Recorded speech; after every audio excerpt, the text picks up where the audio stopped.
பாட்டாளி மக்கள் கட்சி நம்முடைய தேசிய ஜனநாயக கூட்டணியில் உங்களுக்கு தெரியும் 2014, 19 தொடர்ந்து களத்தில் இருக்கக்கூடியவர்கள், கடுமையாக தேசிய நலனுக்காக பாடுபடக்கூடியவர்கள். 2024 பாராளுமன்ற தேர்தலில் தேசிய ஜனநாயக கூட்டணியில் தமிழகத்தில் நம்முடைய பாட்டாளி மக்கள் கட்சி 10 இடத்துல 10 பாராளுமன்ற தொகுதியில் போட்டியிட இருக்கின்றார்கள். அதற்கான முடிவெடுக்கப்பட்டு ஐயா டாக்டர் ராமதாஸ் ஐயாவோடு ஒப்பந்தம் கூட கையெழுத்தாகி இருக்கிறது. தொகுதிகள் எல்லாமே சொல்லுவாங்க. இன்னைக்கு முக்கியமான நோக்கம் சேலத்துல மாநாடு நடக்குது, அதுக்காக வந்திருக்கோம். எல்லாமே தகுந்த நேரத்தில் சொல்லுவாங்க.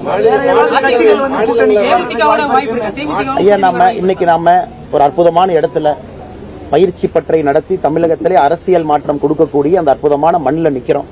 அதனால வேறு எந்த அரசியலும் நாங்கள் பேச விரும்பவில்லை. காரணம், இந்த அரசியலே நீங்க பாக்குறீங்க, ஆக்கப்பூர்வமாக 60 ஆண்டு காலமாக மக்கள் எதிர்பார்க்கக்கூடிய அரசியல். அதனால அரசியல் கேள்விகள் இன்னைக்கு தவிர்க்கிறோம். நம்ம வெளியே பேசலாங்கன்னா இன்னைக்கு நாளைக்கு. அண்ணா இங்க பாருங்க, ஒரே விஷயத்தை திரும்ப சொல்லணும் அப்படின்னா, உங்களுக்கு தெரியும் இன்னைக்கு மருத்துவர் டாக்டர் ராமதாஸ் ஐயா அவர்கள் தேசிய ஜனநாயக கூட்டணியினுடைய மூத்த தலைவராக இருக்க போறாங்க. மூத்த தலைவரா அவருக்கு இருக்கக்கூடிய அனுபவம், ஆளுமை திறன், களத்தில் உழைத்திருக்கக்கூடிய கிடைத்திருக்கக்கூடிய அந்த அன்பு தேசிய ஜனநாயக கூட்டணிக்கு இந்திய அளவுல வலிமை சேர்க்கும். தயவு செஞ்சு நீங்க தமிழ்நாடுன்னு யாரும் பத்திரிகை நண்பர்கள் பார்க்காதீங்க. இந்திய அளவுல வலிமை சேர்க்க போகிறது. இப்படிப்பட்ட ஒரு தலைவர் நம்முடைய மண்ணிலிருந்து உருவாகி இருக்கிறாங்க. அந்த தலைவருக்கு முழு மரியாதை கொடுக்க வேண்டியது பாரதிய ஜனதா கட்சியினுடைய கடமை. முழு மரியாதை கொடுக்க வேண்டியது எங்களுடைய பொறுப்பு. அதெல்லாம் நம்முடைய பிரதமர் அவர்கள் பார்த்துக் கொள்வார்கள். திரும்ப நம்ம பேசுவோம்.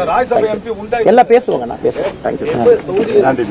தமிழகத்தினுடைய ஒரு மக்கள் சக்தியாக தனிப்பெரும் அரசியல் இயக்கமாக இருக்கக்கூடிய பாட்டாளிகளால் உருவான நம்முடைய பாட்டாளி மக்கள் கட்சி மிக முக்கியமான ஒரு முடிவெடுத்து நம்முடைய பாரத பிரதமர் நரேந்திர மோடி ஐயாவுடைய கரத்தை வலுப்படுத்தி 3வது முறையாக 400 எம்பிக்களை தாண்டி நம்முடைய தேசிய ஜனநாயக கூட்டணி ஆட்சிக்கு வர வேண்டும் என்கின்ற ஒரு வேள்வியோடு களமிறங்கி இருக்கின்றார்கள். முதல்ல தமிழகத்தினுடைய இந்தியாவினுடைய தனிப்பெரும் அரசியல் தலைவராக திகழ்ந்து கொண்டிருக்கக்கூடிய மருத்துவர் டாக்டர் ராமதாஸ் ஐயா அவர்களுக்கு எங்களுடைய நன்றிகளை தெரிவித்துக் கொள்கின்றோம்.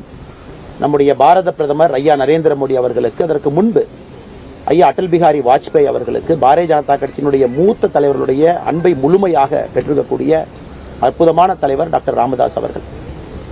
ஐயா அவர்களுடைய கனவு தமிழகத்தில் நிறைய புரட்சிகரமான அரசியல் மாற்றத்தை கொண்டு வர வேண்டும் என்பது அவருடைய பெரிய கனவு.